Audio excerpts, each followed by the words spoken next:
र यहाँनिर हामीले जुन आधार वचन हामीले पढ्यौं यो चाहिँ तिमोथी एउटा जवान केटोलाई प्रभुको दास पावलले जसले तिमोथीको विषयमा भन्नुभएको छ, he is the sun of my chain, मैले मेरो कैदमा पाएको अघि एउटा पुत्र हो।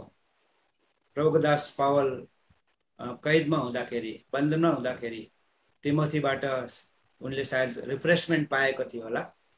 अनि तिमोथी चाहिँ सानैदेखि आफ्नो आमा युनिस अनि बजु लोइसबाट परमेश्वरको विषयमा, पवित्र शास्त्रको विषयमा हुर्केको बालक भएको कारणले गर्दाखेरि प्रभुको दास पावललाई तिमोथीमाथि साह्रै भरोसा छ।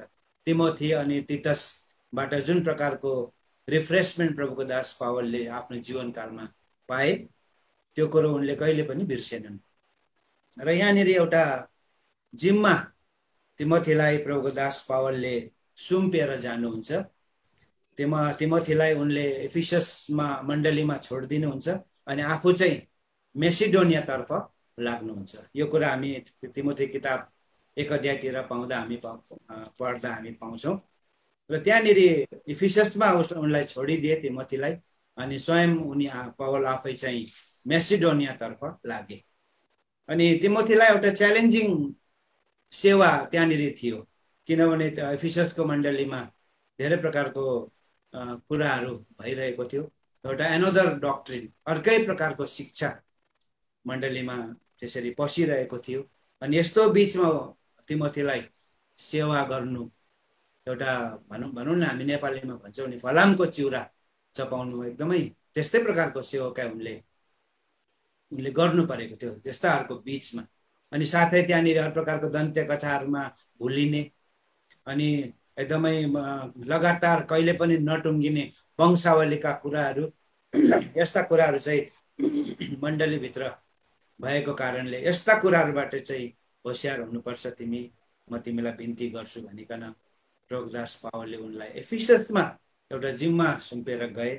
अनि यदि म मेसिडोनियाबाट फर्कन ढिलाएँ भने चाहिँ, इफ आई एम डिलेड, यदि म फर्कन ढिलो भयो भने म तिमीलाई अझै एउटा कुरा सुम्पेर जान्छु कि परमेश्वरको घर, जीवित परमेश्वरको मण्डली, सत्यको खाँबो र जगमा चाहिँ हाम्रो कन्डक्ट, चालचलन कसरी चल्नुपर्छ, मण्डलीभित्र जवान दाजुभाइहरू, मण्डलीभित्र जवान दिदी बहिनीहरू, मण्डलीका आमा बाबाहरू, जिम्मेवारहरू, एल्डर्सहरू अनि नानीहरू, मण्डलीभित्र चाहिँ कसरी चल्नुपर्छ त्यो कुरो चाहिँ उनले यहाँनिर इन्स्ट्रक्सन दिएर लेख्नुभयो। सो यो आजको आधार वचनमा हामीले यहाँनिर 3वटा कुरा के पाउँछौँ भने, हाउस अफ गड, परमेश्वरको घर, and the church of the living God, जीवित परमेश्वरको मण्डली, अनि लास्टली हामीले त्यहाँनिर पाउँछौँ सत्यको जग, खाँबो र जग भनिकन त्यहाँनिर हामीले यो कुरालाई पाउँछौँ। र सबभन्दा पहिला हामीहरू हाउस अफ गडको विषयमा हामीलाई जान्न अति नै आवश्यक छ, किनभने house of God, church of the living God and pillar and foundation अघि अफ ट्रुथ, यो भन्ने कुराहरू चाहिँ एकदमै हामीले मिक्स गरेर चाहिँ हामीले बुझ्न हामीले हुन्न।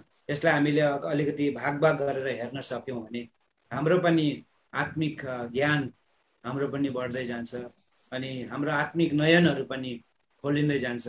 अनि जति हामी यो स्पिरिचुअल यात्रामा हामी अघि बढ्दै जान्छ उति यी कुराहरूले हामीलाई, हाम्रो दर्शन प्रकाशहरू पनि सफा हुँदै जान्छ। अघि जुन कुराहरू हामीले सुरुमा नयाँ जन्म पाएको बेलामा बुझ्थ्यौँ, आज ती सुरुका शिक्षाहरू भन्दा अब अहिले हामीहरू अझै गहिरो कुराहरू बुझ्ने हामी सक्षम भएका छौँ, किनभने हामीहरूले हाम्रो जीवनकालमा धेरै प्रभुका दासहरूले हामीलाई वचनहरू दिएको हामीले सुन्यौँ। बाइबल पनि हामीले हाम्रो व्यक्तिगत पोर्सनहरू पनि हामीले पढ्छौँ अघि, अनि जग्गा जग्गा सेवाहरू हुँदा हामी एटेन्ड गर्थ्यौँ।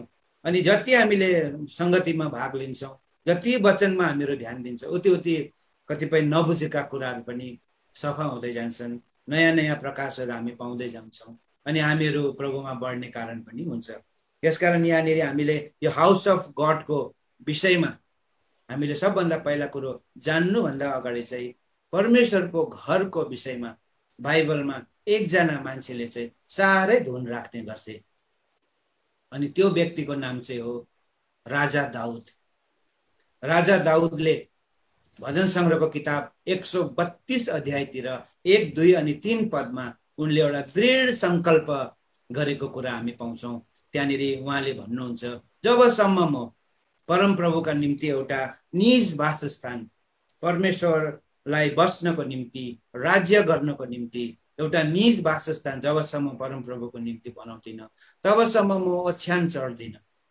तबसम्म म मेरो आँखाको पलकहरूमा म निन्द्रा आउनु दिन्न भनिकन यति साह्रो दृढ सङ्कल्प गर्ने व्यक्ति चाहिँ बाइबलमा कोही पाउँछौँ भने, परमेश्वरको घरको सम्बन्धमा कोही पाउँछौँ भने चाहिँ केवल हामीले राजा दाउदको यो दृढ सङ्कल्पलाई हामीले पढ्नै पर्छ। भजन सङ्ग्रह 132 अध्यायको 1, 2 अनि 3 पद पढिदिनुहोस् त। हे परमप्रभु, हजुर, दाउदलाई र उनका सबै कष्टहरूको सम्झना गर्नुहोस्। परमप्रभुसँग कसम खाएका छन् र याकुबका शक्तिशाली परमेश्वरसित भागल गरेका छन्। निश्चय नै म तबसम्म आफ्नो घरको वासस्थानभित्र पस्ने छैन, न त आफ्नो पलङमा चढ्ने छु। अर्थात् अघि आँखामा म निन्द्रा आउन दिन्न, यस्तो एउटा दृढ सङ्कल्प लिने व्यक्ति दाउद राजाले परमप्रभुको घर त निर्माण गर्न पाएनन्, हामी जान्दछौँ, किनभने उनी धेरै लडाइँ गर्ने व्यक्ति। लडाइँमा धेरैजना उनको हातबाट मृत्यु भयो, रगतहरू बगेको।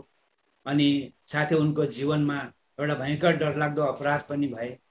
एउटा व्यभिचारको पापमा उनी फँसे अनि हित्ती उरियालाई उनले हत्यामा पनि उनको हात थियो। अघि यो व्यक्तिलाई चाहिँ यस्तो लडाइँको मुखमा हालिदिनु जहाँ चाहिँ युद्ध एकदम घमासान छ, where the battle is hot भनिकन त्यहाँनिर अङ्ग्रेजीमा लेखेको छ, यस्तो जग्गामा हालिदिनु, किनभने उसले आफ्नो गरेको भुललाई लुकाउन चाहे नि।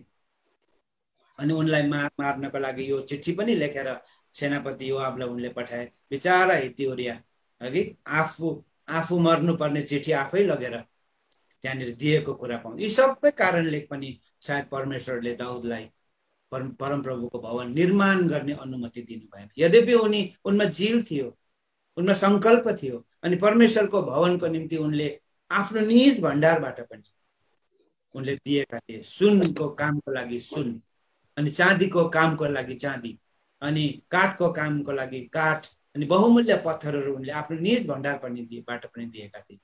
अनि अब उहाँले अब राजा भएर पनि त परमेश्वरको लागि दिइरहेको छ भने सारा समुदाय इजरायलीहरूले पनि विलिङली परमप्रभुको भवन निर्माण गर्नको निम्ति अफर गरेका थिए। तर उनले यो भवन निर्माण गर्न पाएनन्। तर कसले निर्माण गर्ने मौका पाए भन्दाखेरि चाहिँ उनको छोरो सुलेमानले यो भवन निर्माण गर्ने मौका पाए।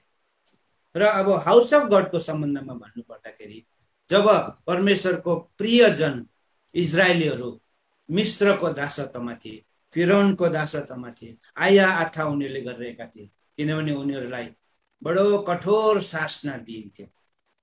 यति साह्रो डरलाग्दो अवस्थामा उनीहरूको जीवन बितिरहेको थियो। त्यो समयमा अघि हामीले अहिले देखिरहेको पिरामिड अफ गाजा कसरी बन्ने होला त?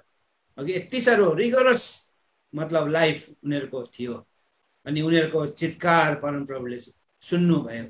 अघि प्रस्थानको किताबमा हामी गएर हेर्दा चाल पाउँछौँ, उनीहरूको पुकारलाई, उनीहरूको आयाथालाई परमेश्वरले सुन्नुभयो। अनि फिरौनको दासत्वबाट परमेश्वरले मोसा अनि हारूनको हातद्वारा निकाल्नु भएको कुरा हामी त सबैलाई थाहा छ। भन्न चाहेको कुरो चाहिँ प्रियहरू के हो भने मिस्रमा चाहिँ हाउस अफ गड बनिन सकिँदैन थियो नि त, किनभने मिस्रमा चाहिँ राजा फिरौनले राज्य गर्थे अनि उनले जे भन्थ्यो त्यही कुरो पालन हुनु पर्थ्यो सारा मिस्र राज्यभरि।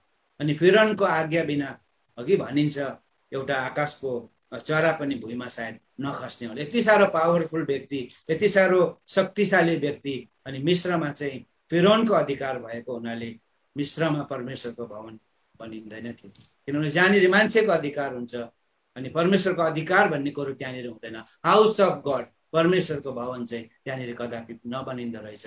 यसकारण परमेश्वरले इजरायलीहरूलाई त्यो दासत्वको बन्धनबाट छुडाए। अनि छुडाएर ल्याएपछि हामी प्रस्थानको किताब 25 अध्यायतिर हामी अलिकति हामी हेर्छौँ। त्यहाँनिर 25 अध्यायतिर परमप्रभुले भन्नुभयो, let them make me a sanctuary so that I may dwell among them भनिकन उहाँले एउटा कुरा, एउटा आज्ञा इजरायलहरूलाई दिनुभयो। प्रस्थानको किताब दया गरिकन 25 अध्यायको 8 पद पढिदिनुहोस् त। प्रस्थानको किताब 25 अध्यायको 8 पद। अनि तिनीहरूले मेरा निम्ति एउटा पवित्र स्थान बनाउन्, हजुर, म तिनीहरूको बीचमा बास गरौँ। हजुर, निवास स्थानको नमुना र त्यसका सबै सरसामानहरूको नमुना अनुसार अर्थात् मैले तिमीहरूलाई जे देखाएँ त्यही अनुसार तिमीहरूले बनाउनु। एउटा नमुना पनि उहाँले दिनुभयो। अर्थात् हाउस अफ गड, परमेश्वरको घर निर्माण गरिने कारणहरूमा चाहिँ हामी देख्छौँ परमेश्वर स्वयं बास गर्न चाहनुहुन्छ त्यहाँनिर। अनि परमेश्वर स्वयं बास गरेर आफ्नो इच्छाहरू त्यहाँ व्यक्त गर्न चाहनुहुन्छ, आफ्नो व्यवस्थाहरू त्यहाँनिर लागू गर्न चाहनुहुन्छ। अनि त्यहाँनिर केवल परमेश्वरको मात्रै अधिकार हुन्छ। अनि त्यो भवन चाहिँ परमेश्वरले दिनुभएको नक्सा अनुसार नै बनाउनु पर्थ्यो। अनि पछिबाट गएर यो भवनको नक्सा अनुसार अघि उनीहरूले निर्माण गर्दै गए र टेम्पररी भए तापनि उनीहरूले निर्माण गर्दै गए। यो परमेश्वरको घर चाहिँ मिश्रमा होइन, तर परमेश्वरले ठहराउनु भएको एउटा जग्गामा बन्नुपर्छ। त्यो भव्य भवन चाहिँ पछिबाट गएर कहाँनिर बन्ने भन्दाखेरि चाहिँ दाउद राजाले दाम तिरेर जुन जग्गा किन्नु भएको थियो, यबुसी अर्नानको खलापमा उनले, यबुसी अर्नानले त राजा दाउदलाई देख्ने बित्तिकै तपाईलाई जमिन पनि दिन्छु, अर्थात् गोरुहरू पनि बलिदानको निम्ति दिन्छु, तपाईले लिनुहोस् सित्तैमा भन्दाखेरि दाउद राजा लिन चाहेन। उनले दाम नपरेको कुरो मेरो परमप्रभुको निम्ति म लिदिन भनिकन उनले मूल्य चुकाएर त्यो जग्गा किनेका थिए। अनि त्यो जग्गा चाहिँ यस्तो जग्गा थियो जुन जग्गामा चाहिँ सैकडौं वर्ष अगाडि अब्राहमले आफ्नो पुत्र इजाकलाई पनि त्यहाँनिर बलिदान चढाउन लगेका थिए। मोरिया, माउन्ट मोरिया भन्छ त्यसलाई। अनि त्यही माउन्ट मोरियाकै एउटा त्यो जग्गा चाहिँ यता यबुसी अर्नानको खला हो भनिकन बाइबलले त्यहाँनिर प्रमाणित पनि गरेको छ। जुन कुराहरू हामी दोस्रो इतिहास हो कि पहिलो इतिहास हामी पाउँछौँ त्यहाँनिर। आउनुहोस् त, दोस्रो इतिहास हुनसक्छ, मैले त्यो कुरालाई अलिकति स्मरण मैले गर्न सकिनँ। 23 अध्यायतिर हुनसक्छ, दोस्रो इतिहास 23 अध्याय। अच्छा, पहिलो इतिहास चाहिँ होला अघि।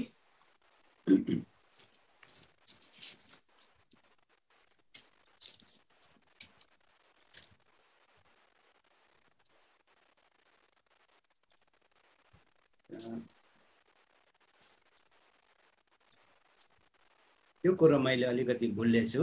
यदि तपाईहरुले मलाई सहायता गर्न सक्नुहुन्छ भने त्यो चाहिँ कहाँनिर बनेको थियो भन्दाखेरि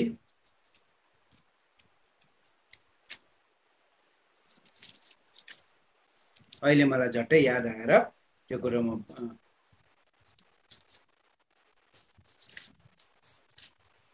अच्छा, यहाँनिर दोस्रो इतिहासको किताब 3 अध्यायको 1 पदमा, now Solomon began to build the house of the Lord at Jerusalem on Mount Moriah, where the Lord had appeared to his father David, at the place that David had prepared on the threshing floor of Ornan the Jebusite. नेपालीमा पढिदिनुस् त। दोस्रो इतिहास 3 अध्यायको 1 पद। अनि 7औं वर्षमा यहोयादाले आफूलाई बलियो पारे अनि सयौं माथिका दोस्रो इतिहास 3 अध्यायको 1 पद। दोस्रो इतिहास 3 अध्यायको 1 पद।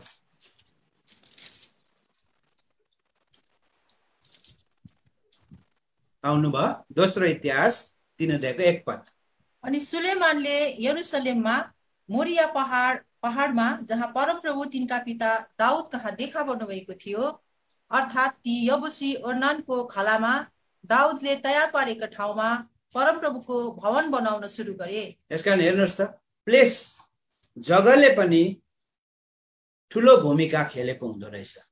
सैकडौँ वर्ष अगाडि माउन्ट मोरियामा त्यहाँनिर अब्रामले आफ्नो पुत्र इजाकलाई बलिदान गर्न लगेका थिए भने सैकडौँ वर्ष पछाडि त्यही जग्गामा दाउद राजाले मोल तिरेर दाम तिरेर किनेका थिए। अनि त्यही जग्गामा पछि आफ्नो छोरो सुलेमानले त्यही जग्गामा परमप्रभुको एउटा भव्य भवन निर्माण गरेको कुरो पनि यहाँनिर देख्छ। अर्थात् परमेश्वरको हाउस अफ गड, परमेश्वरको भवन निर्माण गर्नको निम्ति चाहिँ ती जमानामा एउटा प्लेस, एउटा जग्गाले पनि एउटा मुख्य भूमिका निभाएको रहेछ भन्ने कुरालाई चाहिँ हामी बुझ्न सक्छौँ।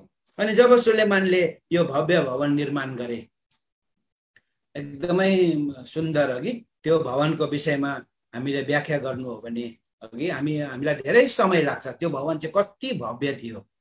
सुलेमान आफै एकदमै ज्ञानी पुरुष, उनी पछि न त कोही भए न त अघि थिए भनिन्छ नि अघि।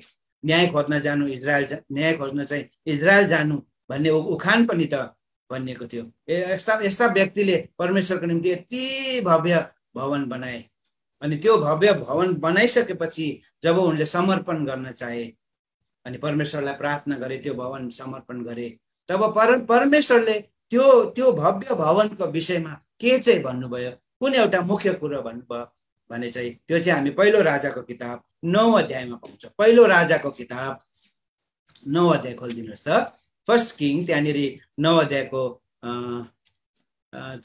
पहिलो राजा 9 अध्यायको 3 पद दया गरेर पढिदिनुहोस् त। अनि परमप्रभुले उनलाई भन्नुभयो, तिमीले मेरो सामु गरेको तिम्रो प्रार्थना र तिम्रो बिन्ती मैले सुने। तिमीले बनाएको यो भवन मेरो नाम सधैँभरि त्यहाँ राख्नलाई मैले पवित्र गरेको छु। अनि मेरा आँखाहरू र मेरो हृदय नित्य त्यही रहिरहनेछ। यहाँनिर परमेश्वरले के भन्नुभयो भने मैले तिम्रो प्रार्थनालाई सुने, तिम्रो अन्तर्विन्तीलाई मैले सुने। अर्थात् त्यो भवनमा चाहिँ गरिएको प्रार्थनाहरू चाहिँ परमेश्वरले सुन्नुहुन्छ। अनि दोस्रो कुरो चाहिँ के थियो भने I have sanctified this house which you have built. अनि त्यो भवनलाई चाहिँ परमेश्वरले पवित्र गर्नुहुन्छ। अर्थात् पवित्रता भन्ने कुरो चाहिँ परमेश्वरको घरलाई सुहाउँछ। यो कुरा हामी भजन सङ्ग्रहमा हामी नजाउँ, त्यहाँ लेखेको छ तपाईँको घरलाई चाहिँ पवित्रता सुहाउँछ भनिकन लेखेको छ। अनि तेस्रो कुरो चाहिँ यहाँनिर to put my name there for ever. अर्थात् त्यो भवनमा चाहिँ परमेश्वरको मात्रै नाम हुन्छ, कोही व्यक्ति विशेषको नाम हुनु हुँदैन। अर्थात् भन्नुको अर्थ चाहिँ हाउस अफ गडमा ती दिनमा जो परमेश्वरले नमुना दिनुभयो अनि त्यो भवनलाई चाहिँ कयौं वर्षपछि सुलेमानले निर्माण गरे भव्य भवन, त्यहाँनिर चाहिँ केवल परमेश्वरको मात्रै अधिकार हुनु पर्थ्यो। अर्थात् परमेश्वरको मात्रै अधिकार भन्नाले परमेश्वरकै व्यवस्थाहरू, परमेश्वरकै नियमहरू अनि परमेश्वरकै राजत्व, शिरत्व अनि प्रभुत्व मुनि भइकन त्यहाँनिर पुजारीहरूले, लेवीहरूले अनि गीत गाउनेहरूले, बाजा बजाउनेहरू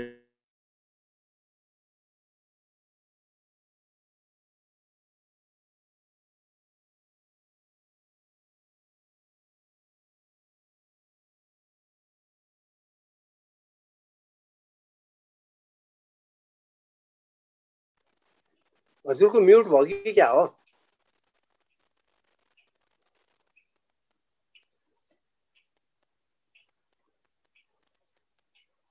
दीपक सर, हजुरको म्युट भयो कि?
सुन्नु हुँदैछ? हजुर सुनिएको छ। हजुर, माफ गर्नुहोस् है, यहाँनिर वाइफाई कनेक्सन अलिकति डिस्कनेक्ट भयो, त फेरि आयो। प्रार्थना गरिदिनुहोस्। र यहाँनिर परमेश्वरको भवनको सिद्धान्तको विषयमा चाहिँ हामीले हेरिरहेका थियौँ। र परमेश्वरको भवनको सिद्धान्त चाहिँ त्यही नै रहेछ, जहाँ चाहिँ परमेश्वरले नै पवित्र गर्नुहुन्छ। अनि पवित्रता भन्ने कुरो चाहिँ उनको भवनलाई सुहाउँछ। अनि त्यहाँ चाहिँ परमेश्वरकै अधिकार हुनुपर्छ, परमेश्वरकै नाम पर्छ। यसै कारण त इजरायलीहरू फिरौनको दासत्वमा हुँदाखेरि मिस्रमा परमेश्वरको भवनलाई उनीहरूले बनाएनन्, किनभने जुन भवनमा परमेश्वरको अधिकार हुँदैन, परमेश्वरको कुनै कुरा नियमहरू चल्दैन, व्यवस्थाहरू दबिन्छ, त्यो भवन चाहिँ मिस्रदेखि बाहिरै बनाए तापनि त्यो चाहिँ मिस्रमै भएको जस्तै हुँदो रहेछ भन्ने कुरा चाहिँ हामीले बुझ्न सक्छौँ। र जब सुलेमानले यो भवन निर्माण गरे, त्यति बेला प्रार्थना गर्दाखेरि सुलेमानले अझै एउटा गम्भीर कुरा यहाँनिर गरेको छ। त्यो चाहिँ हामी कहाँनिर पाउँछौँ भने पहिलो राजाको किताब 8 अध्याय, पहिलो राजाको किताब 8 अध्याय, दया गरी खोलिदिनुहोस्। पहिलो राजा किताब 8 अध्यायको 27 पद पढिदिनुहुन्छ। त्यहाँनिर सुलेमानले यो पनि भनेको छ। पहिलो राजा 8 अध्यायको 27 पद। तर के परमेश्वर साँच्चै पृथ्वीमाथि बास गर्नुहुन्छ र? हेर्नुहोस्, स्वर्ग र सर्वोच्च स्वर्गमा पनि तपाईँ अटाउनुहुन्न। झन् कति वर्ष गरी तपाईँ मैले बनाएको यस भवनमा अटाउनुहुन्न। हेर्नुहोस् त, यति लामो समय लिएर अरबौं रुपियाँको लगानी गरेर बनाएको यो भवनमा सुलेमान राजा आफैलाई के मान्छेले आफ्नो हातले बनाएको भवनमा के बास गर्नुहुन्छ र भन्ने एउटा उसको हृदयमा एउटा एक प्रकारको असन्तुष्टता देखा परेको जस्तो हामीलाई लाग्छ उसको यो प्रार्थनामा। But will God indeed dwell on the earth, कि पृथ्वीमा मान्छेले बनाएको भवनमा के उनी बास गर्नुहुन्छ र भनेर एक प्रकारको एउटा असन्तुष्टता उनले व्यक्त गरे। किन भन्दाखेरि चाहिँ हामी दुईवटा कुरालाई हामीले याद गर्न सक्छौँ। किन चाहिँ उनको हृदयमा यस्तो किसिमको एउटा आशंका उठ्यो?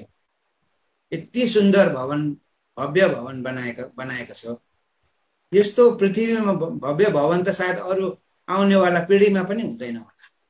यस्तो भवनमा के परमेश्वर बास गर्नुहुन्छ र भन्ने एउटा आशंका चाहिँ किन आयो भन्दाखेरि चाहिँ सुलेमानलाई चाहिँ परमेश्वरको महानताको बारेमा, उहाँको प्रतापको विषयमा, परमेश्वर कति महान हुनुहुन्छ भन्ने विषयमा चाहिँ उसलाई राम्ररी परमेश्वरलाई उसले चिनेको थियो। यसै कारण उसले यहाँनिर भन्छ, behold heaven and the heaven of heavens can not continue. स्वर्ग अनि स्वर्ग भन्दा पनि स्वर्गहरूमा के तपाईँ अटाउनुहुन्छ भनिकन सुलेमानले त्यो कुरालाई राम्ररी जानेको थियो। अनि हामीहरू एज अ बिलिभर यो कुरालाई पनि हामीले जान्दछौँ, स्वर्ग परमेश्वरको सिंहासन हो अनि पृथ्वी चाहिँ उहाँको पावदान भनिकन यो कुरो पनि हामी जान्दछौँ। अनि हामी प्रार्थना पनि त्यसै गर्ने गर्छौँ, प्रभु तपाईँको सिंहासन त स्वर्ग हो अनि पृथ्वी तपाईँको पावदान, अनि यही पावदान मुनि झुकेर हामी तपाईँको महिमा प्रशंसा गर्छौँ भनिकन हामी पनि भन्ने गर्छौँ। अनि यो कुरो सत्य हो। सो सुलेमान परमप्रभुको प्रतापसँग, उनको महिमासँग, उनी कति पराक्रमी हुनुहुन्छ त्यो कुरासँग राम्रो उसको परिचय थियो सुलेमानको। अनि दोस्रो कुरो चाहिँ उनले भविष्यलाई हेरे। मैले यो जुन भवन बनाएको छु परमप्रभुको नाम राख्नुको निम्ति, भविष्यमा गएर यसको दशा के होला भनेर उनले पहिले नै एउटा आशंका व्यक्त गरे। आउनेवाला पिँढीले परमेश्वरको यो भव्य भवनमा के परमेश्वरलाई जुन अधिकार, जुन सामर्थ्य, जुन प्राथमिकता म दिन चाहन्छु, कि त्यस्तै प्रकारको प्राथमिकता अर्थात् जुन नियम व्यवस्थाहरू म कायम राख्न चाहन्छु परमेश्वरको आज्ञा अनुसार, के त्यो कायम रहला भन्ने एउटा उसले भविष्य देखिसकेका थिए। त्यसै कारण त उसले यहाँनिर भनेको रहेछ, but will God indeed dwell on the earth. अनि पछिबाट गएर हामी सुलेमान पछि 27 पुस्ता बिते। 27 पुस्ता बित्दाखेरि यो भव्य भवनको अवस्था चाहिँ कस्तो भएको थियो, हामी त्यो कुरालाई यूहन्ना रचित सुसमाचारमा हामी गएर हामी हेर्न सक्छौँ। यूहन्ना रचित सुसमाचार दया गरिकन 2 अध्याय खोलिदिनुहोस् त।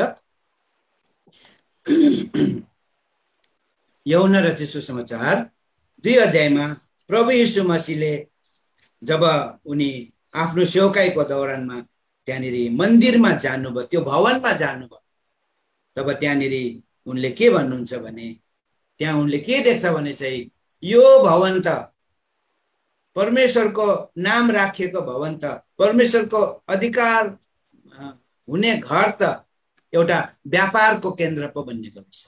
व्यापारको घरमा पो यो परमेश्वरको हाउस अफ गड त परिणत भइसकेको रहेछ, जहाँनिर मानिसहरू आएर गोरु बेच्थे, जुन ठाउँमा आएर भेडा बेच्थे, जुन भवनमा आएर उनीहरूले ढुकुर बेच्ने काम गर्थे, अनि they were the exchangers of money, हो कि पैसा पनि उनीहरूले साटासाट गर्थे। अर्थात् यो गोरु, यो भेडा, यो परेवाले चाहिँ परमेश्वरको व्यवस्थामा बलिदानसँग सम्बन्धित कुराहरू।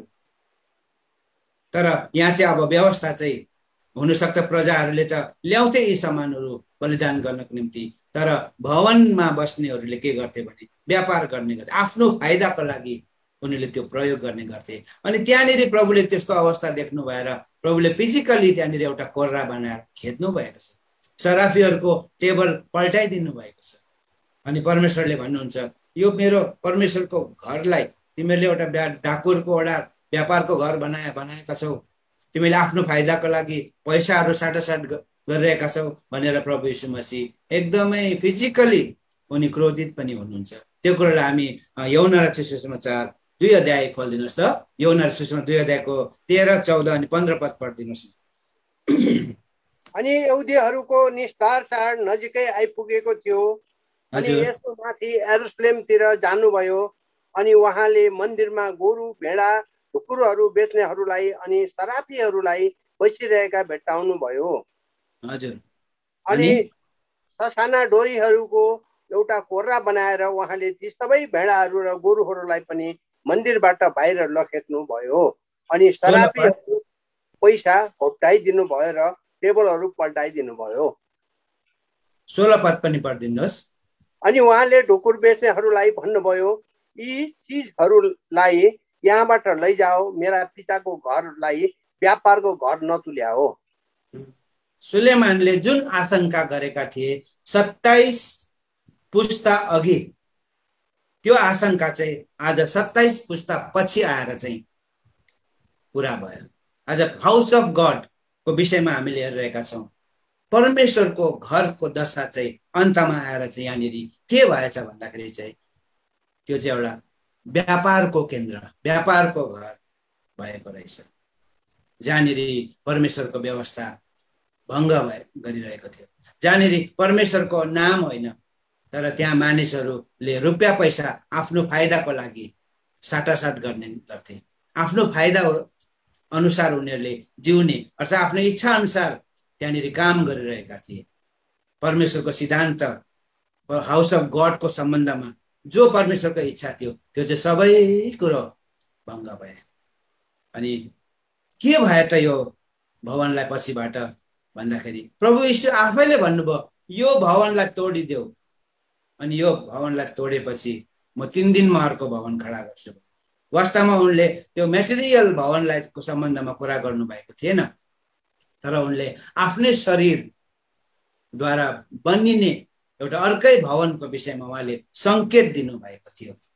र पछिबाट हामी इतिहासमा पढ्छौँ, अघि बाइबलमा पनि हामीलाई पढ्दा थाहा लाग्छ यो भव्य भवनको ढुङ्गामाथि ढुङ्गा पनि रहेनन् भनिकन प्रभुले अघिबाटै भविष्यवाणी गरिसक्नु भएको थियो, अनि त्यो पुरा पनि भयो। कसरी ढुङ्गामाथि ढुङ्गा रहेन भन्दाखेरि चाहिँ हाम्रा प्रभुका दासहरूले वचन दिँदाखेरि हामीलाई यसरी सुनाउनु भयो।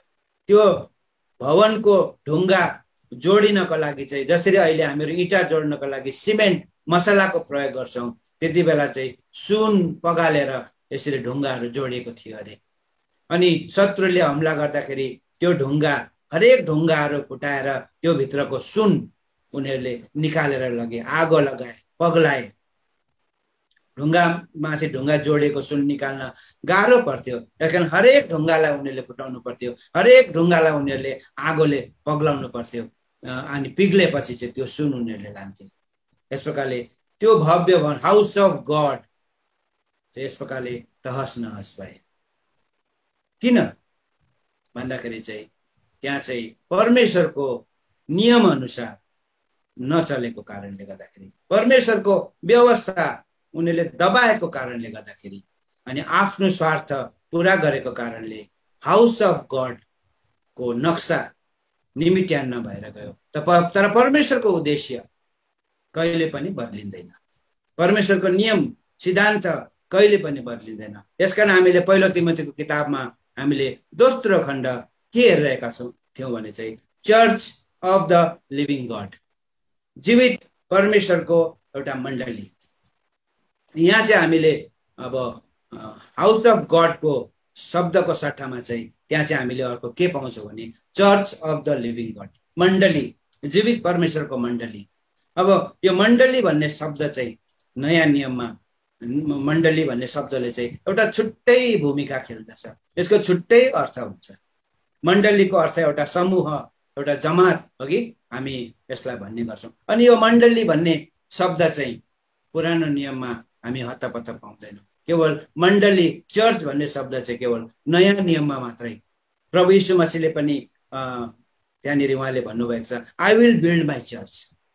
अर्थात् यो मण्डलीलाई चाहिँ प्रभुको दासहरूले हामीलाई यसरी पनि व्याख्या गर्नुहुन्छ, मण्डली चाहिँ church is the body of Christ भनेर पनि भन्नुहुन्छ। अनि यो बडी अफ क्राइस्टमा हरेक विश्वास गर्ने विश्वासीहरू, नयाँ जन्म पाएका लोकहरू चाहिँ यो बडी अफ क्राइस्टमा, यो जीवित परमेश्वरको मण्डलीमा चाहिँ एउटा अङ्गको रूपमा यहाँनिर सटिएको हामी पाउँछौँ। यसर्थ मण्डलीको अर्थ हुन्छ त्यो भिड, ती मानिसहरूको समूह जसलाई प्रभु येशू ख्रीष्टले आफ्नो बलिदानद्वारा, आफ्नो बगाउनु भएको बहुमूल्य रगतको द्वारा दाम तिरेर किन्नु भएको छ। यसकारण यो मण्डलीमा, यो जीवित परमेश्वरको मण्डलीमा हामी दाम तिरेर छुट्याएका हामी हरेक विश्वासीहरू हामी हौँ। अब यो चाहिँ हातले बनाएको यो मण्डली होइन, हातले बनिएको एउटा भव्य भवन होइन, तर ख्रीष्ट येशूको पवित्र रगतको द्वारा दाम तिरेर छुट्याइएका विश्वासीहरूको शरीर, विश्वासीहरूको हृदय चाहिँ जीवित परमेश्वरको घर हो, जीवित परमेश्वरको मण्डली हो भनिकन पहिलो कोरिन्थीको किताब 6 अध्यायतिर हामी त्यहाँ लेखेका पाउँछौँ। तिमीहरू आफू आफैका होइनौ, तर तिमीहरू चाहिँ दाम तिरेर किन्नेका हो, यसकारण आफ्नो शरीरद्वारा परमेश्वरको महिमा गर भनिकन पहिलो कोरिन्थीको किताब 6 अध्यायको 19 अनि 20 पदमा त्यहाँ लेखेको हामी यस प्रकारले पाउँछौँ। पहिलो कोरिन्थी 6 अध्यायको 19 अनि 20 पद पढिदिनुहोस् त। अथवा के यो तिमीहरूलाई थाहा छैन, तिमीहरूको शरीर पवित्र आत्माको मन्दिर हो, जो तिमीहरू भित्र हुनुहुन्छ, जसलाई तिमीहरूले परमेश्वरबाट पायौ र तिमीहरू आफैमा होइनौ, किनकि तिमीहरू दाम तिरेर किनिएका हो। यसकारण शरीर र आफ्नो आत्मामा परमेश्वरको महिमा गर, जो परमेश्वरका हुन्। हेर्नुहोस् त, अब यहाँनिर कसरी एउटा सफा हामीले हेर्न सक्यौँ। पुरानो नियमको त्यो हाउस अफ गड चाहिँ अब बितेर गए, अब नयाँ नियमको जीवित परमेश्वरको मण्डली चाहिँ को रहेछ भन्दाखेरि चाहिँ ख्रीष्ट येशूको पवित्र रगतको द्वारा दाम तिरेर छुडाइएका विश्वासीहरूको समूह, विश्वासीहरूको शरीर नै जीवित परमेश्वरको के रहेछ, एउटा मण्डली रहेछ। अब यो नयाँ जीवन पाएर परमेश्वरको, जीवित परमेश्वरको मण्डलीमा हामी गाभिएका छौँ, नयाँ जन्म पायौँ, पापको क्षमा पायौँ, अनि परमेश्वरको सिद्धान्त व्यवस्था अनुसार हामीले चोखो जीवन हामीले व्यतीत गरिरहेका छौँ। जबसम्म हामीले यो कुरोलाई कायम राखेर शुद्धता र पवित्रतालाई, मेलमिलाप, एकतालाई कायम राखेर प्रभुको शिरत्व अनि राजत्व मुनि भइकन जब हामी यो मण्डलीमा हामी सेवा गर्छौँ, काम गरिरहेका छौँ भने तबसम्म त्यो समूह चाहिँ जीवित परमेश्वरको मण्डली भइरहँदो रहेछ। तर यदि हामी परमेश्वरको सिद्धान्तलाई बिर्सिन्छौँ, उनको आज्ञा अनुसार हामी हिँड्दैनौँ, आफ्नो राज्य खुसी गर्छौँ, अनि मान्छेको इच्छा अनुसार हामी त्यो मण्डलीमा नियम कानुनहरू बनाउँछौँ, परमेश्वरको इच्छा त्यहाँनिर हुँदैन, सरसल्लाह हुँदैन, बातचित हुँदैन, आफ्नो इच्छा अनुसार आफ्नो केवल आफ्नो फाइदाको लागि मात्रै जब हामी त्यो मण्डलीमा हिँडिरहेका हुन्छौँ भने चाहिँ त्यो चाहिँ केवल एउटा जीवित परमेश्वरको मण्डली नभएर चाहिँ केवल झुन्ड मात्रै हुन्छ, मण्डली मात्रै हुन्छ। नाम चाहिँ हामीले पायौँ जीवित परमेश्वरको मण्डलीबाट, तर वास्तविक भित्री कुरा हेऱ्यौँ भने त्यो व्यक्ति, त्यो पार्टिकुलर व्यक्ति चाहिँ, जुन व्यक्ति चाहिँ परमेश्वरको सिद्धान्त अनुसार चल्दैन, आफ्नो आत्मिक जीवनलाई उसले चलाउँदैन, केवल आफ्नो फाइदाको लागि मात्रै, स्वार्थ पुरा गर्नको लागि मात्रै यो जीवनलाई उसले व्यतीत गरिरहेको छ भने चाहिँ ऊ चाहिँ बडी अफ क्राइस्टमा ऊ चाहिँ गाभिन नसक्दो रहेछ। केवल एउटा समूह मात्र, एउटा मण्डली भएर मात्र बसेको हुँदो रहेछ। चाहे हामी मण्डलीको जिम्मेवारी किन नहौँ, उसमाथि पनि त्यही सिद्धान्त प्रयोग हुन्छ। चाहे हामी मण्डलीको एल्डर्स किन नहौँ, चाहे हामीहरू सन्डे स्कुलका शिक्षक शिक्षिका किन हौँ, या त हामी साधारण कुनै पनि सेवा नगरिकन आउने जाने एउटा साधारण विश्वासीहरू किन नहौँ, हामी हरेकमा परमेश्वरको त्यो सिद्धान्त चाहिँ लागू भएको हुन्छ। नत्र त हामी जीवित परमेश्वरको मण्डली, the church of the living God हामी हुन सक्दैनौँ। सट्टामा हामी के हुन्छौँ भने चाहिँ एउटा मृतक मण्डली हुन्छ, एउटा मरेको मण्डली। नाम चाहिँ छ जीवित मण्डली, तर वास्तवमा हामी चाहिँ मरेको मण्डली हुन्छौँ। यो कुरा हामी अघि प्रकाशित वाक्य किताब 3 अध्यायमा हुनुहोस् त, प्रकाशित वाक्य किताब 3 अध्यायमा एउटा यस्तो मण्डलीको विषयमा त्यहाँनिर कुरा गर्छ। त्यो मण्डलीलाई चाहिँ आत्माले अघि त्यो सार्डिसको मण्डली भनिकन त्यहाँनिर लेखेको छ। प्रकाशित वाक्य 3 अध्यायको 1 अनि 2 पद दया गरिकन पढिदिनुहोस्। सार्डिसमा भएको मण्डलीका दूतलाई लेख, जससँग परमेश्वरका 7 आत्माहरू र 7 ताराहरू छन्, उनीले यी कुराहरू भन्छन्, तिम्रा कामहरू म जान्दछु, तिमी जीवित छौ भन्ने, तिम्रो नाम चाहिँ मतिर, तिमी मरेका छौ, जागा हौ र बाँकी रहेका ती कुराहरू जो मर्न लागेका छन् बलिया बनाऊ, किनकि मैले तिम्रा कामहरू परमेश्वरका सामु सिद्ध पाएको छैन। यो डेड चर्च, एउटा मृतक मण्डली यस्तो पनि हुने रहेछ। एउटै झुन्डमा, एउटै स्थानीय मण्डलीमा विश्वासीहरू गइरहेका छन्, अनि हामी गर्व गर्छौँ अघि हामी एउटा जीवित परमेश्वरको मण्डलीमा हामी छौँ, एल सदाईको मण्डलीमा छौँ। हामी ब्रेद्रनबाट हामी त्यहाँको शिक्षालाई मन नपरेर, एल सदाईको शिक्षालाई मन परेर हामी आयौँ। पेन्टिकोस्टलबाट हामी आयौँ, लुथरनबाट कति आए, अनि कति हुनसक्छ लिटल फ्लकबाट आए, कति झुटा शिक्षालाई इन्कार गरेर आए। तर वास्तवमा जीवित परमेश्वरको मण्डलीमा चाहिँ हामीले चाहिँ कस्तो जीवन व्यतीत गरिरहेका छौँ, के गरिरहेका छौँ, त्यो सिद्धान्त अनुसार जुन नक्सा अनि नमुना परमेश्वरले इजरायलीहरूलाई उजाड स्थानमा दिनुभएको थियो, त्यो सिद्धान्त अनुसार, त्यो व्यवस्था अनुसार परमेश्वरको इच्छा, परमेश्वरको राजत्व, अधिकार, शिरत्व अनि प्रभुत्व मुनि भएर हामीले काम गरिरहेका छौँ कि वी हेभ बिकम मनी चेन्जर्स, या त पैसा साटासाट गर्ने सराफी जस्तो हामी भएर काम गरिरहेका छौँ, जसले आफ्नै फाइदाको लागि मात्रै काम गर्छ, या गोरु बेच्ने, ढुकुर बेच्ने, अघि अनि भेडा बेच्ने, अर्थात् परमेश्वरको नियम व्यवस्थालाई चाहिँ दबाएर हामीले काम गरिरहेका छौँ भने चाहिँ यहाँनिर सार्डिसको मण्डलमा चाहिँ हेर, म तिम्रो कामहरू जान्दछु, I know your works, that you have a name, that you are alive, जीवित छौ भने तिमी नाम मात्रै छौ तर तिमी मरेका छौ।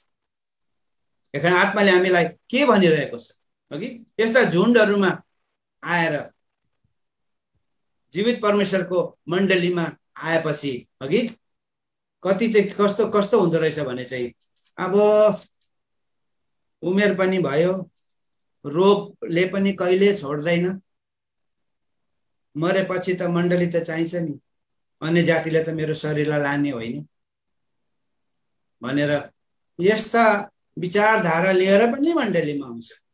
उसलाई केवल डिस्प्याचिङसँग मात्रै मतलब छ। अब भयो, अब मेरो उमेर गयो, रोग बिमारले ग्रस्त छु, आज छु कि भोलि छु। कति त यो कोरोना कालमा यस्ता विचार लिएर पनि कति आयो होला, मण्डली त चाहिँदो रहेछ नि हो, किनभने साह्रो पर्दो रहेछ नि समाजमा बसेपछि त। उनीहरूलाई थाहा छ म त क्रिस्चियन हो, यो त चर्च जाने गर्थ्यो, मेरो त शरीर लाँदैन त। त्यो एउटा उद्देश्य, त्यो ध्येय लिएर पनि कति आएको छ भने इज अ डेड, एउटा मृतक मण्डलीको संज्ञा उसलाई दिँदो रहेछ। अनि कति चाहिँ यति साह्रो व्यस्त अघि स्वर्गीय क्रम दर्शन नियमहरू भुलेर कुदेकै अनि कति चाहिँ अघि आफ्नो एउटा रेजिमेन्ट तयार गरेकै हुन्छ नि मण्डलीमा एउटा लबी अघि आफ्नो झुन्ड तयार गरेकै।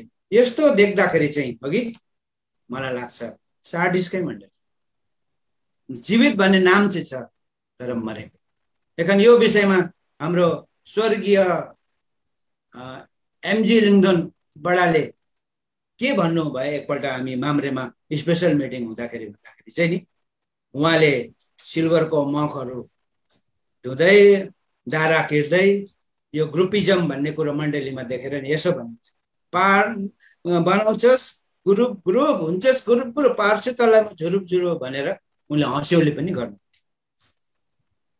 सो यो कति डरलाग्दो कुरो छ। यसकारण सार्डिसको मण्डलीलाई यहाँनिर के सल्लाह दिएको छ भने चाहिँ अब चाहिँ बी वाचफुल, जागा रहने समय आयो तपाईँ अनि मलाई।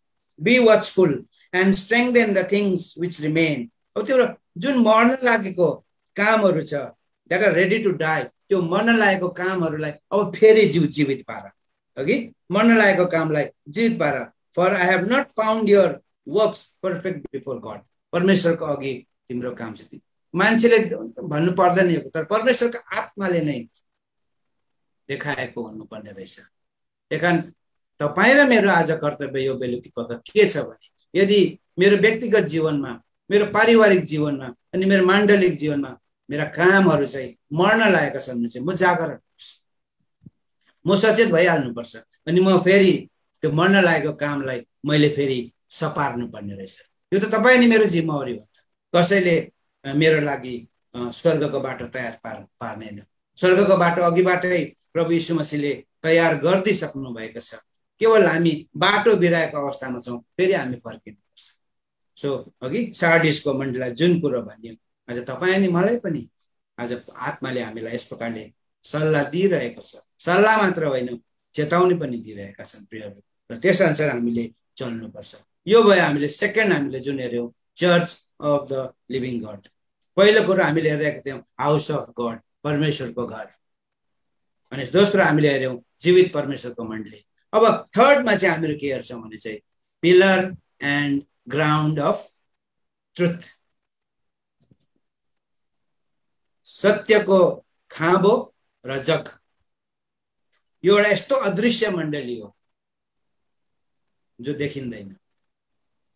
यो एउटा अदृश्य मण्डली, जुन मण्डली चाहिँ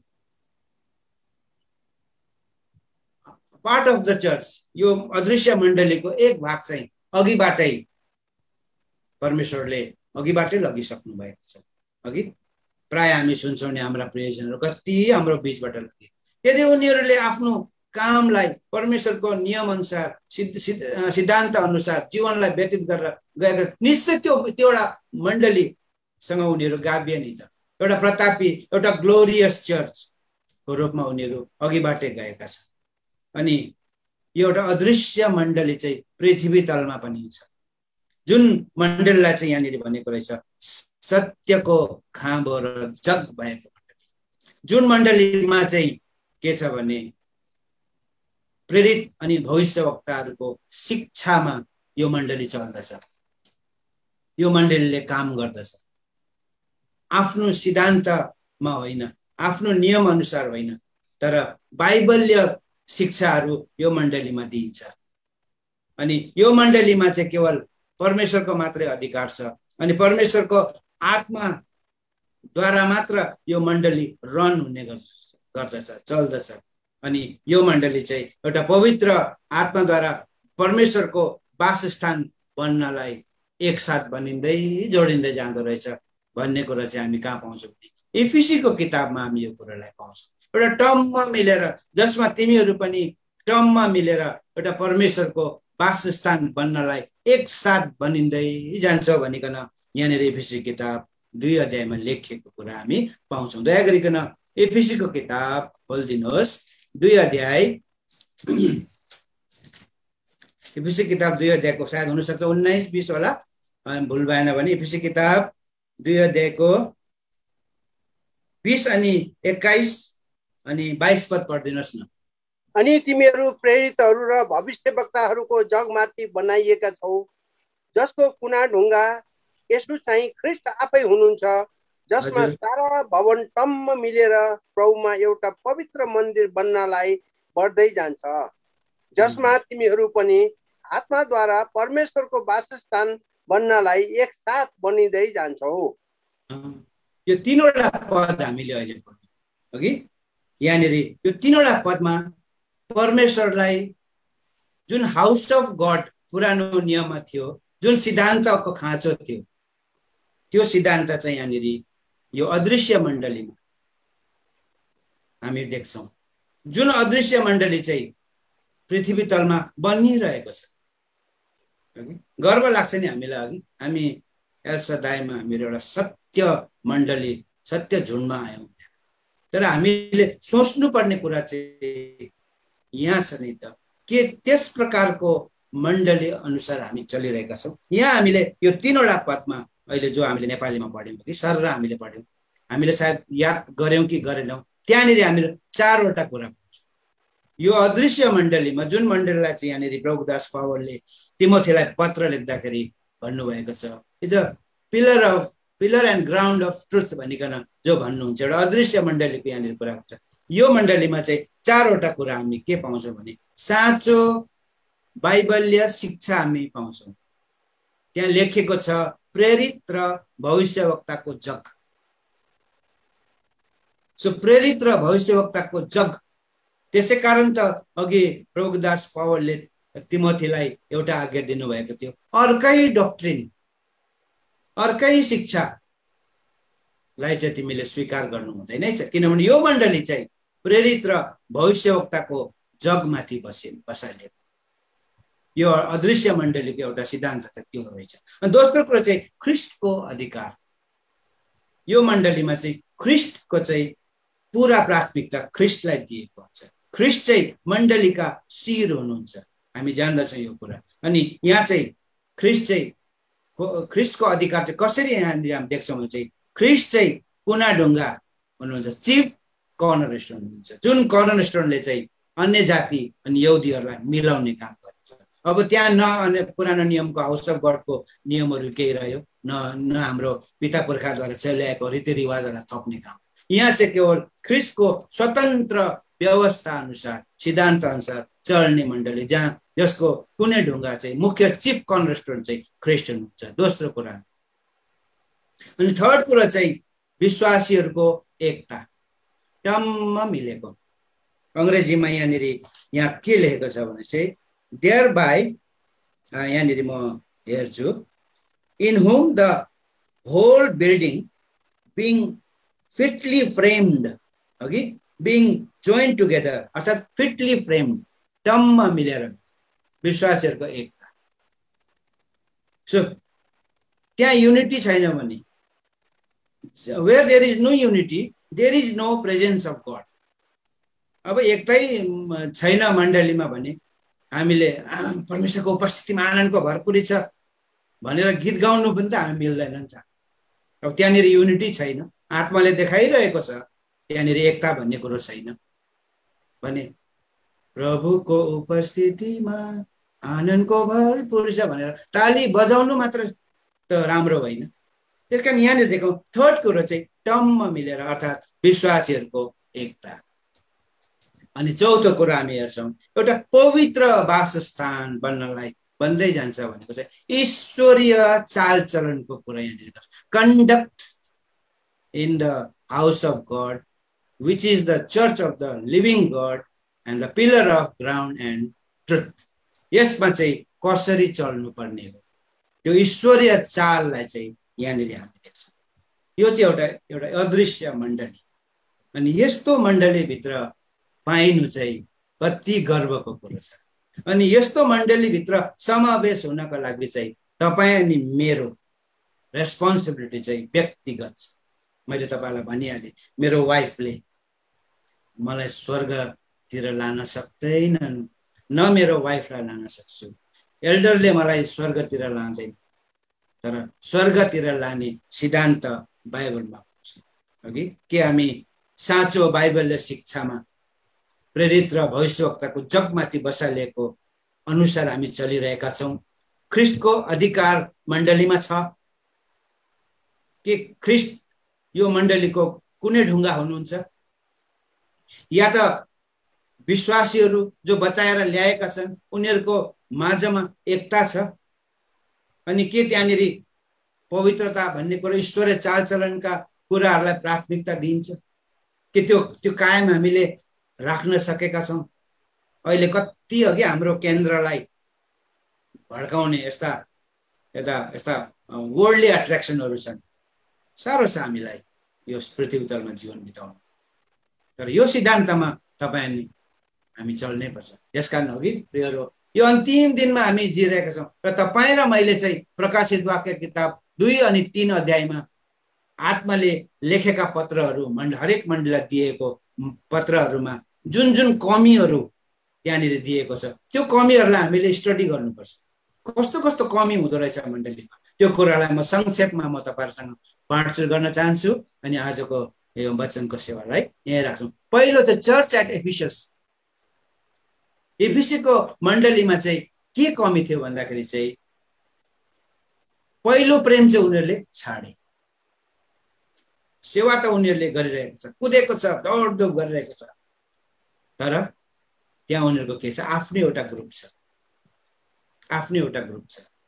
अनि there is no concern about others. त्यो पहिलो प्रेम छैन, पहिलो प्रेम पटक्कै छैन। त्यहाँ यहाँनिर एफिसीको मण्डलीमा तिम्रो विरोधमा मसँग एउटा कुरा छ, you have left your first love. यो एउटा कमी हामीले पायौँ। दोस्रो चर्च स्मर्नाको मण्डली, चर्च एट स्मर्ना। अब त्यो भित्र त कङ्ग्रिगेसन अफ सटान, सिक्रेट कङ्ग्रिगेसन अफ शैतानको गुप्त सभा, जहाँनिर षड्यन्त्र चालहरू रचिन्छ। त्यो एउटा कमी त्यहाँनिर आत्माले त्यो मण्डलीमा देखायो। अनि थर्ड हामीले यो चर्च एट पर्गामस, त्यहाँ त झन् डक्ट्रिन अफ बालाम, जुन बालामले व्यभिचार गर्न सिकाए। यति डरलाग्दो त्यो मण्डलीमा त्यो कमी, त्यहाँको सर्ट कमिङलाई आत्माले देखाइदिएको छ। त्यो कुरा हामीले जान्नुपर्छ, बुझ्नुपर्छ।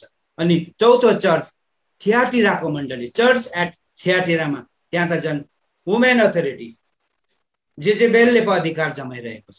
कति मण्डली यस्तो हुन्छ नि है, आमा दिदी बहिनीहरूले घुमाइरहेको हुन्छ मण्डली।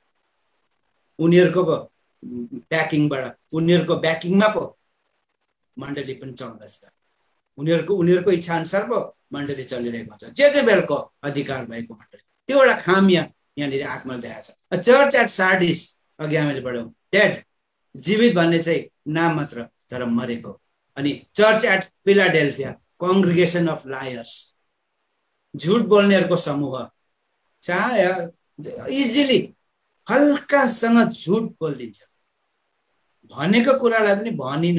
कङ्ग्रिगेसन अफ लायर्स, यो पनि एउटा खामी हो, सर्ट कमिङ हो नि त मण्डली, हाम्रो व्यक्तिगत जीवन, पारिवारिक जीवन, यो कुरो। अनि लास्टली चर्च एट लाउडेसिया, लाउडेसियाको मण्डली त न तातो न चिसो।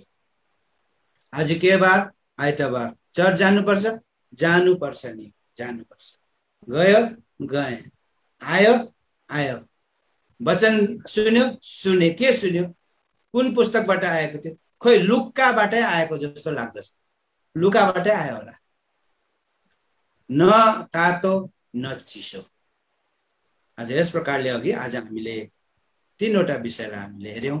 त्यो कुरालाई म संक्षेपमा अलिकति म फेरि भन्न चाहन्छु। पहिलो कुरा हाउस अफ गड, अनि जो परमेश्वरले वासस्थान बन्नलाई म तिमीहरूको बिचमा बास गर्नलाई बनाउनु भनिकन प्रस्थान 25:8 पदमा भन्नुभएको। सेकेन्ड एउटा church of the living God, जीवित परमेश्वरको मण्डली जो ख्रिस्टको बलिदानमा बगाउनु भएको बहुमूल्य रगतको द्वारा दाम तिरेर छुडाएका लोकहरूको एउटा समूह, जाति, कुल, भाषा, धनी, गरिब छुटाएर ल्याएका। कालो गोरो यहाँ सवाल छैन। प्रभुको रगतले किनेका लोकहरू, ईश्वरीय सिद्धान्त अनुसार चल्ने विश्वासीहरू, जीवित परमेश्वरको मण्डलीका अगुवा। जो चल्दैनन् उनीहरू एउटा मृतक झुन्ड। अनि थर्डली हामीले हेर्यौँ एउटा अदृश्य मण्डली जो चाहिँ प्रेरितहरूको शिक्षा अनि जगमाथि बसालिएको छ, जहाँनिर ख्रिस्टको अधिकार हुन्छ। अनि जुन मण्डलीमा त्यहाँनिर के हुन्छ भने बाइबलीय शिक्षाहरू दिन्छ, अनि जुन मण्डलीमा त्यहाँनिर विश्वासीहरूको युनिटी हुन्छ, अनि जुन मण्डलीमा एउटा ईश्वरीय चालचरणलाई पनि कायम राख्ने प्रयत्न गरिन्छ।